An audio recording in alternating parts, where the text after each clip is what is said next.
Welcome everyone to my course Formal Methods for System Verification. So in today's class we will try to learn the different formal methods with example. In the first class we talked about the importance of formal verification, its application in both software and hardware industries, and then we have also introduced the different kind of formal method techniques, right. So we specifically learn three techniques, which is model checking, then theorem proving, and then equivalence checking. So what I am going to do today, I will try to introduce how the model checking works in the sense with an example, or if you want to verify our design with a model checking approach, how do you do that, right. So that I am going to do, and the same thing for theorem proving and equivalence checking. So to do so, what I am going to take, I am going to take this modulo 3 counter, right. So which is quite well known. What it does, it basically count up to 2. So the card count sequence will be 0 0, then 0 1, then 1 0, and then 0 0, and this sequence will go on, right. So 0 1 2, 0 1 2, and so on, right. So this suppose this is my specification, you have given asked to implement that modulo 3 counter, and you have implemented something, okay. Now, as a verification engineer, my task will be to verify whether your implementation is correct or not, right. So that is the kind of task that we are going to check, and we will also check effectively with model checking, theorem proving, and also equivalence checking at the end, okay. So let us start with model checking. If you remember, in the first class I talked about what is the model checking. So in the model checking approach, you have your implementation. So you have to extract a system model out of it, right. So you have to model that implementation formally using a state machine, right. And then you have the requirement is the modulo 3 counter, and then from there you have to identify the properties, right. So you have to identify what are the properties that has to be checked to check the correctness of this system. So we model this property as a set of properties say P. We model the system or your implementation as a state machine, which is say M, and then this model checking will check whether M satisfy your properties or not, right. So we will not see inside in the model checking today how this algorithm works. For that we will take further classes, but today what we will do is we will see how for the modulo 3 counter what is the implementation. We will take some implementation, I will see how we will model that as a state machine, and for modulo 3 what are the kind of properties I need to check for the correctness of the implementation, and then how do you encode them, right. So these are the two things we will learn with this example, and then the model checker check whether they satisfy or not. If it is satisfied, that means your implementation is correct. It means that you have correctly implemented your modulo 3 counter.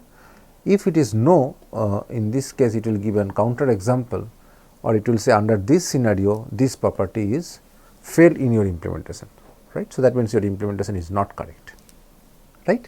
So this is the model checking approach. So let us take this modulo 3 counter. Let us see, suppose you have implemented this, okay. So this is a correct version of the modulo 3 counter.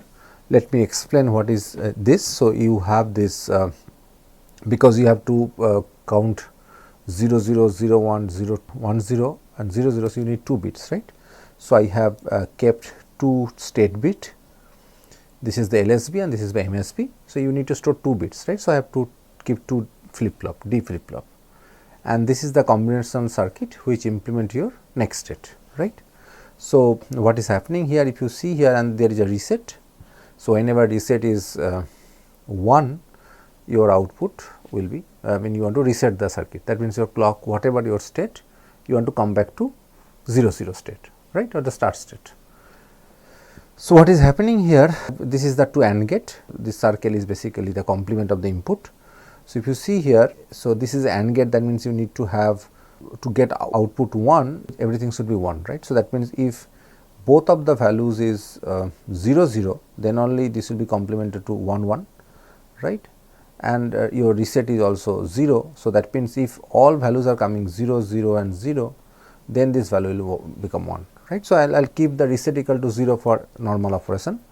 So, whenever if any of them is 1, then this value will be 0, right. On the other hand, here the MSB directly connected. So, that means whenever the LSB is 1, MSB is connected complemented, that means 0, then only output will come 1, right, your reset is 0. So, that means whenever you are basically in the state of 0 1, then this value will become 1, and whenever it is 0 1, this value will be 0. So, right. So, whenever you 0 0, so this value will become 1 as I discussed, and this value will become 0, right. So, you will transfer to the state 0 1. Then whenever your current state is 0 1, what will happen, because here I mentioned that if not both of them is 0 0, it will be 0, right. So, this will become 0, and because this LSB is 1 as I mentioned earlier, so this will become 1, right. So, you will basically get 1 0, and then you can also check if it is 1 0 the current state, you will also go to 0 0, right. So, this is how the state transition will work here, right. So, I can also check that, because if it is 1 0, so this will become 0, and if it is the LSB is 0, and then it will be 0, right. So, you will get 0 0. So, this is how, this is actually a correct implementation of your modulo 3 counter, and this is the state transition table, right. So, it is saying that if the reset is 0, then only it is a normal operation. Whenever reset is 1, no matter what is your current state, your next state will be 0 0, and if the normal operation is happening, if it is current state is 0 0, next state will be 0 1, 0 1 to 1 0, 1 0 to 0 0, and 1. If your somehow your initial state is set to 1 1, it will also reach to 0 0, although if you start with 0 0, it will never reach 1 1, right. But say somebody set this to value to 1 1, then also next state will be 0 0, and it will never come back to 1 1, right.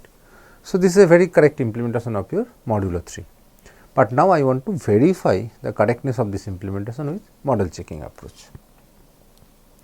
So, as I mentioned that the first step of model checking is that you need to extract a state machine out of it, right, which is basically implementing the correct state transitions, and this is effectively your state transitions, that if it is the current state is 0 0, next is 0 1 and 1 on. So, this is how I have extracted it, right. So, you can see here if your current state is 0 0, when the reset is 0, then you will move to 0 1, whenever 0 1, if your reset is 0, you go to 1 0, and from 1 0 you are coming back to this, right, and whenever reset is 1, no matter what is your current state, you are coming back to 0 0, right, even if it is 1 1. So, this is your, this actually encode your implementation. So, this is the first step you have to do. So, given an implementation, you have to extract the state machine, right. So, this is the implementation of your module 3 correct. It is the correct modeling of your implementation, right. Next step is what? You have to identify what are the properties to be checked, right. So, I have done this part, right. So, from your implementation, it may be given in a very log code, I have extracted the state machine. Okay. Now, I have to do this part. Now, let us discuss what are the correctness properties we should check. So, for say modulo 3 counter, we have already discussed the properties, right. So, the first property is that if the reset come 1, no matter what is your current state, next state should be 0. So, that should be the correctness property 1. Next is what? It should follow the correct state sequences, right. So, that means 0 0, then 0 1, then 1 0, then 0 0. So, it must follow this state sequence, you have to show that, right. And the third thing is that it should never go to 1 1 state, right. So, that means your 1 1 state is not a valid state. So, it will always remain in one of the valid state, right. So, these are the three property we should cross check. Okay. So, the first property as I mentioned, the reset property, it says that irrespective of the current state, if reset equal to 0, the next state will be 0 0, right. So, this is the task of the verification engineer who will identify these properties. For this small design, this is quite intuitive, we all can identify that. So, the first property is this. So, I have to check whether this property satisfies in the circuit or not. You can easily check here that no matter what is your current state, whenever the reset is 1, you are coming back to the reset state 0 0 state. So, that means this actually satisfying your property. So, but this is not how the model checker will check, that has a different procedure which we are not going to discuss today. So, the property reset property actually holds in my implementation, right. But now the question is how do you encode this property in model checking for model checkers. So, as I mentioned, you need temporal logic for that.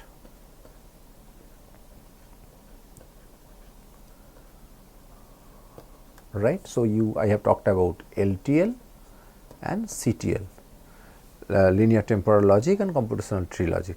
So, in this case I can model this as this, right. So, we will not discuss in detail what is this, how do you encode this, because we will have dedicated class for that.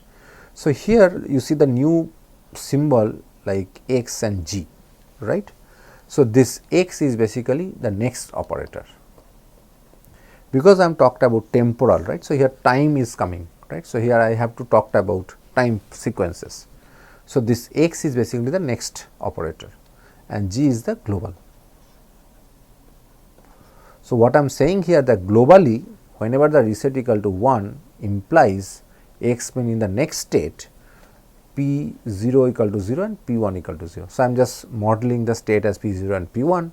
So, what I am saying here is that globally, that means in all possible scenarios whenever reset comes in the next state my state will be 0 0, right. This is how we encode using the temporal operator. So, you need this kind of operator, we have until operator, future operator, right. So, all those things we will discuss later. So, we are able to identify the property 1 and we are able to model it as a LTL property. Okay. Next property, as I talked about, that it must follow the correct state sequence. That is what, that it must follow this state sequence 0 0 0 1 1 0 and 1 1, right. So, if you look into the implementation, it is actually following, right, 0 0 0 1 1 0 1 1. So, it will actually follow this always, right, when your reset equal to 0. So, that means again your implementation is correct because it is actually following this correct state sequence. So, similarly I can model this as a property in LTL like this. So, what I am saying here, globally if reset equal to 0 and if your current state is 0 0 implies in the next state is 0 1, and if reset equal to 0, if your current state is 0 1, next state is 1 0. Then I am what I am saying, if reset equal to 0, that means your reset is not 1, and then your current state is 1 0 0, then next state it is 0 0. So, effectively I have encoded this as a LTL property. Okay. So, if I give this property and that FSM, the model checker will actually tell that yes, this property is satisfied in your implementation, right. So, that means my implementation is correct and it actually satisfy this property as well, right. And the third property is here is the valid state property. What I am trying to say is that the model never reaches that 1 1 state, right. 1 1 should not be a valid state. If you ensure that your reset state is 0 0, that means you always reset your counter at the start, and if you continue it, it will never reach to 1 1 state, right. So, if you see the implementation, it is actually true, right. The 1 1 state you cannot reach from these 3 states, right. So, it only says that if somehow if you set your start state as 1 1, then also it will always go back to your 0 0 state, right.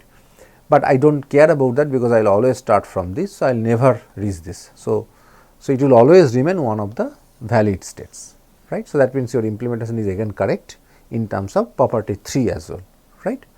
So, we will now quickly look into how do you model this property. So, it is again saying that p equal to 1 and p 0 equal to 1. So, that means the 1 1 state, it is negation. So, and globally negation of this, that means globally I will never have a scenario where I reach 1 1 state, right. So, that means I will in other way I will always remain in the valid state, which is 0 0 0 1 and 1 0, right. So, this is how I actually encode this property, that my state will remain always under one of the valid state. It is actually we take the negation of that property. I could have write also this way, right, globally your p 1 equal to 1 and or say 0 0 p 0 equal to 0, or p 1 equal to 0 and p 0 equal to 1, or p 1 equal to 1 and p 0 equal to 0. So, I can also write the negation of the property, that this is one of the valid state.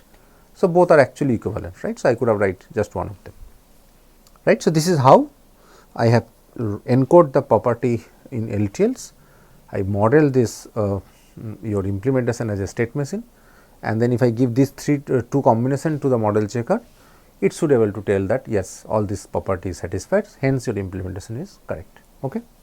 So, I hope I am able to clear this concept of model checking, right. So, how if you have to use model checker for verifying your circuit, what are the things you have to do. Okay. So, now I move on to the theorem proving approach. So, if you recollect in the theorem proving approach, what I talked about in the previous class, that here effectively you have a solver which can, given a property, it just check whether the property is satisfiable or not, right. What do you mean by satisfiable? So, if I write that way, so you have a property and it is basically just check set of P, right. So, you have a property P, and satisfiable is what? It means there exists an input such that if you execute the P under Y, it will be true. It is basically means P is a formula, right. It has some input variables, and if you assign the value to this input, right, say suppose it is a Boolean formula, right, say X or Y or Z, right. This is a satisfiable formula, because if I put X equal to 0, Y equal to 1, Z equal to 1. So, this is my input for which this formula is true, right, because if any of this value is 1, then it will be 1. So, then I will say this formula is satisfiable, right. So, the theorem proving can do only that thing, that you have to give a formula and it can check whether the formula is satisfiable or not, right. Now, but what you are doing here, you have a circuit, you have certain property, right. You want to check whether your circuit has implemented correctly. In other words, the implementation satisfy those property or not, right. So, this is your objective, but the problem is the theorem prover does not know that part. It only knows given a property, does there exist an input for which the formula or the property or the formula is true, right. It just check the satisfiability. So, what we have to do here is we have to implement or encode this your correctness checking property into the theorem proving property or theorem proving problem, right.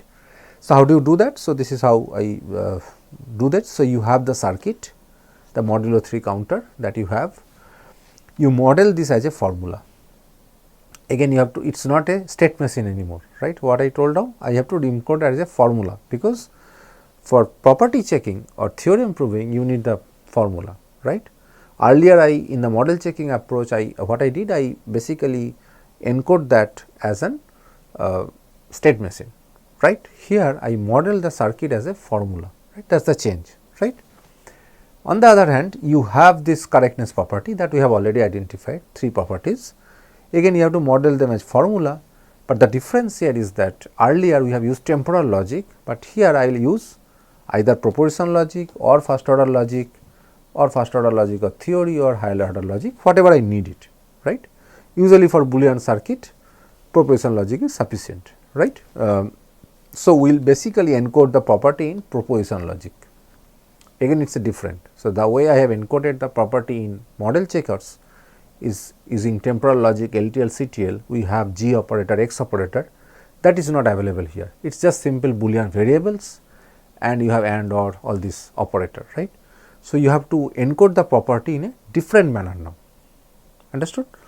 So, we have to do a different approach and then once you get this property, then this satisfiability checker or the theorem prover will check the satisfiability of this formula. So, you please note down, the formula is I am not checking M and F, right. What I am checking here, M is my formula representing my circuit, F is the formula that representing my properties. What I am checking here, M and not of F. Why I am doing that? You carefully note that, right. So, why I am doing that? Because if I check M and F, what the satisfiable means? It will identify for one combination of the input, let us say some input for which this formula is true, but what about the other inputs, right. So, it does not check for all possible scenarios, right. So, it means if you check the satisfiability of M and F, that does not capture the entire correctness thing, it just check for one input that is satisfiable. Instead, if I model as F and not F, what will happen? I am saying that is there any input for which model plus negation of the property is true. Now, let us say I got SAT. What does it mean? There exists an input for which the model satisfy the negation of the property. That means your implementation is not correct, right. So, it means not correct, correct implementation,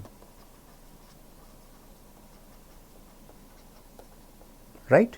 But if it is cannot find any input for which this formula, this M and not F is true, that means it will just return unsat, that means unsatisfiable, that means there does not exist any input for which the model satisfy the negation of the property.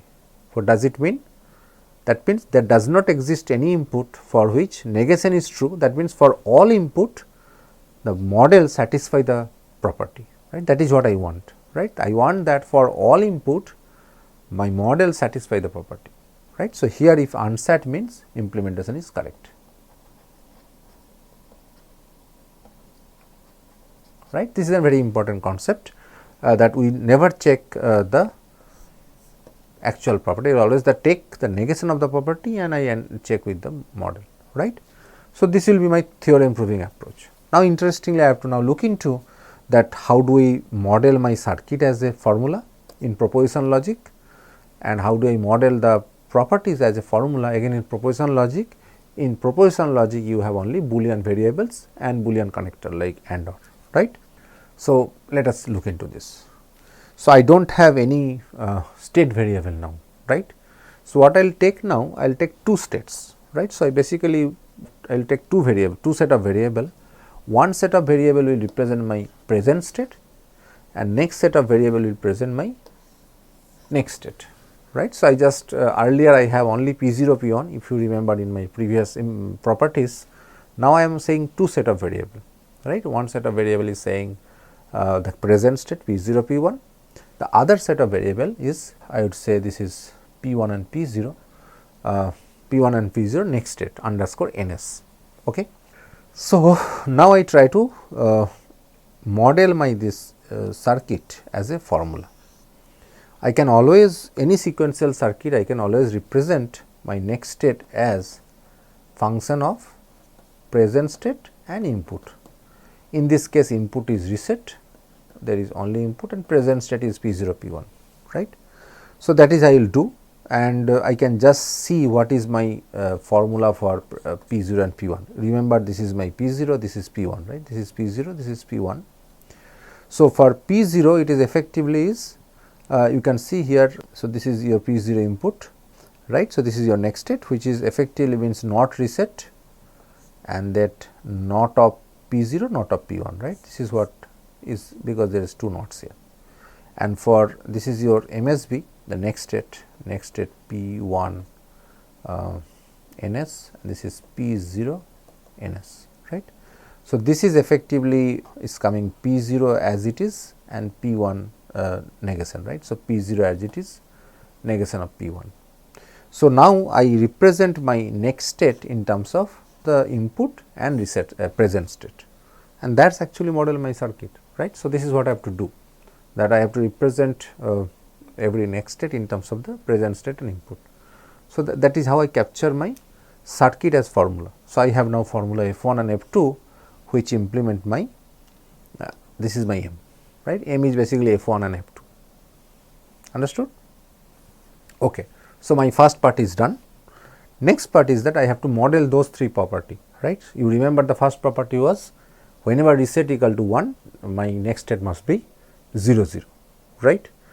Now, I do not have the next operator. So, I can write just a Boolean property like this, reset implies next state equal to 0, P 0 next state equal to 0, right. That is how I can write, and that whenever reset come my next state will be 0 0. Okay. If you remember the property 2, it was saying that it must follow the correct state sequence. That means, the circuit always follow this 0 0 0 1 1 0 0 0 and so on. So, I can just model similar way, right. If your current state is P 0 0, next state will be 0 1, and if the current state is this is should be 0 1, sorry, if it is 0 1, it will be 1 0, sorry, this is some typos here, and if it is 1 0, it will be 0 0, right. So, this is how I can model my property, right, just encoding that present state is 0 0, then it is next state is 0 1, present state is 0 1, then it is next state is 1 0, and the present state is 1 0, next state is 0 0, right. This is what I will write my property 2, right. And if you remember, the third property is that it is always be one of the valid state. So, what I can write that the next state is 1 1 never happen, right, negation of P 1 next state, P 0 next state equal to 1. So, that says that I should not ever reach to 1 1 state. So, then I am done, right. So, I have model my circuit as property, I model my properties as a formula, right, and then what I have to do? I have to check the model, property and negation of the properties, right. So, I have to, this is the formula, I have to check set, right. This I have already discussed.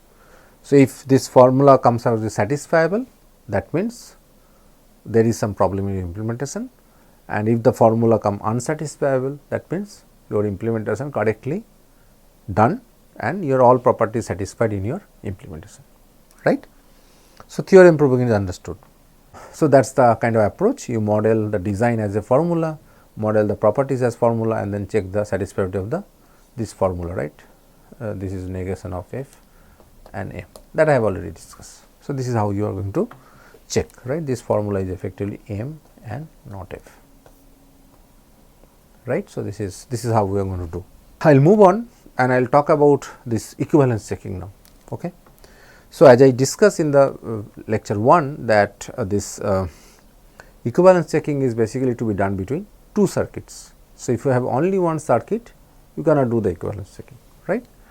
So, if you have two versions of the circuit, then only you can do the equivalence checking. So, exactly the problem we are discussing so far, on which you cannot apply equivalence checking. Okay.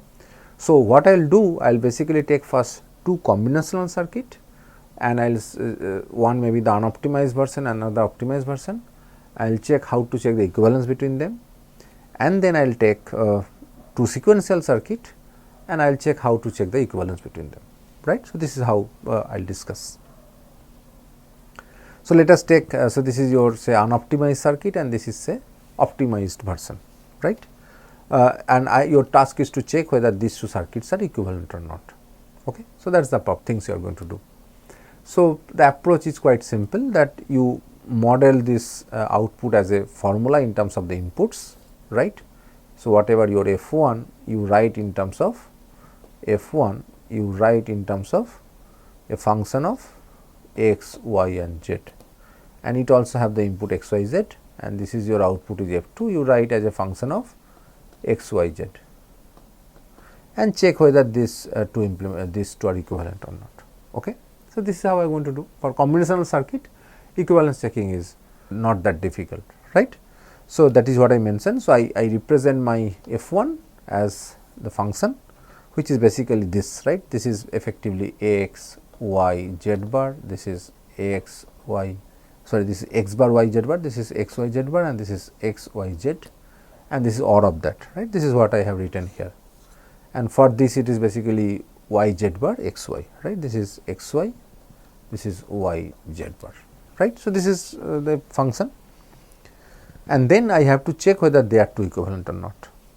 Now, how do you check this equivalence of two expression, Boolean expression? Obviously, you can do brute force, right. That means you to take the truth table of that, because there are x, y, z is input.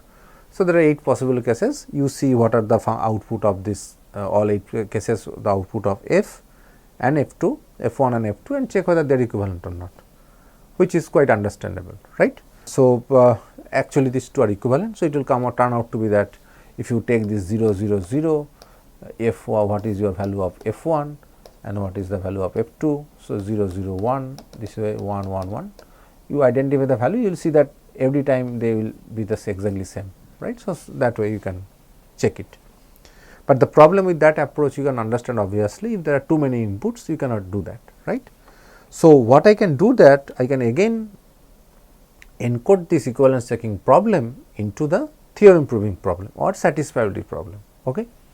So, and the approach is same, right. So, you have two formula, you have to check the equivalence of that, right. So, how can I do that? If I do the same way that I will check set of f1 f2, f1 equal to f2, will it be work? The answer is no, and the same reason, right. Earlier I discussed about that m not f, right. The same thing goes here. So, if you just check set of f1 f2, what will happen? It will try to identify one possible value of x1, x, y and z such that f1 equal to f2, right, and let us say that value is 0 0 1. So, it will say that for 0 0 1 output of function 1 and function 2 is same, okay. But that does not guarantee that it will be equivalent for all other 7 cases. So, I will follow the same procedure. I will again model the satisfiability problem of the negation of that, and this is quite conventional that whenever I want to check satisfiability of something, I will also check the negation of the formula, right. So, I will check whether f1 not equal to f2, check set of that, right. So, now the same thing goes now, right. So, if basically say yes, right, it is there exists some value for which they are not equivalent. So, understood. So, whenever I get sat, it means they are not equivalent, right. And if it is say unsat, that means there does not exist any input for which they are not equivalent. It means for every input they are equivalent, right. So, that means unsat means they are equivalent and then sat means not equivalent, right. So, this is how I will do. So, I will basically model my circuit as two formula and I will check whether the check set of the negation of that. Okay. So, combinational circuit is quite simple, right. Now, how do you handle the sequential circuit? What is sequential circuit? You have in combinational circuit you have only gates, right.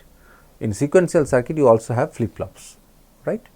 So, whenever I have two version of this circuit, let us say I have this is the modulo 3 counter and let us say somebody has implemented the modulo 3 counter as this. Again you have two state, right, and this is the next state circuit and this is your MSB, this is your LSB, right. So, this may be also correct, right, we do not know actually. So, your task is to check whether these two modulo 3 they are both are equivalent, right, are they equivalent or are they implementing the modulo 3 counter, right. So, this equivalence checking problem how do you handle, because you have the sequential component. Okay. So, general practice is that you need to know the correspondence between the state variables or the flip flops. Okay.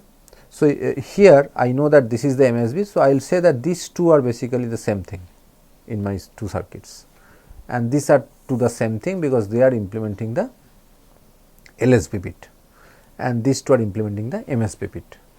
So, once I have this correlation and this has to be there, otherwise checking equivalence between two sequential circuit is difficult. Okay. So, once you have these two, what you have to do? You have to do the simple thing, you identify the circuit functionality of this bit and this bit and check equivalence, because that is the function of, I already talked about that, right. So, this next state is a function of present state and input, right. So, I will basically write this next state as a function of present state and input, that I have already written earlier, and similarly this also I will write in terms of this and this I have already written, right. So, in theorem proving I have already done that, right. So, this is the two formula, that is your next state is implemented of this and this. Okay. So, I will take that two expression and I will do the same thing for this. What is, how do you represent this next state in terms of reset and present state, and similarly the LSB. This equation is basically a proposition formula, right. There is no register here because this is a function of present state, some variables and inputs. So, these are two Boolean formula now or proposition formula, and once I get this formula I will just cross check again using satisfiability solver whether whatever the next state function I got for here and whatever the next state function I got here are they two equivalent, and checking equivalent I have already discussed for combination circuit, right. And similarly I will take the next state formula for this and for this, and those two equations have no, it is basically kind of a expressions, and I can check whether these two expressions are equivalent. Okay. So, this is how I can actually convert my sequential equivalence checking problem into combinational equivalence checking problem. Okay. And if you note it carefully, this is not a modulo 3 counter. So, this is actually counter a modulo 4 counter, right, 0 1 0 0 0 1 1 0 1 1 then 0 0. You can actually closely look at, and actually it is easy to note, right. So, here what is happening, always the Q bar is going back to the input. So, this bit will always toggle, right. So, this will always become 0 1 0 1 0 1 and so on. This is the LSB, right. And the MSB is saying that whenever this is XOR of these two inputs, right, this and this, that means whenever it is 0 1 or 1 0, the output will be 1, otherwise whenever it is 0 0 or 1 1, output will be 0. So, it means whenever it is 0 0, next state will be 0 1 because this bit will toggle to 1, this bit will remain 0. Whenever it is 0 1, because this bit is 1, so this is toggle to 0, and because it is 0 1 I told about that output will be 1, so this will become 1 0. Whenever it is 1 0, this will be 1, and from 0 to it will become 1, so it will 1 1, right, and whenever it is 1 1, this bit will be 0 because of this, and this will toggle to this. So, you can see that from 0 1 to 1 0 0 to 0 1 to 1 0 to 1 1 to 0 0, and this will continue. So, this is actually not modulo 3 counter, or it is a modulo 4 counter. So, these are not equivalent, right. So, once you identify these two equation, and you can check with the satisfiability solver that they are not equivalent. Okay. So, this is how you can also check this equivalence to circuit also. Okay.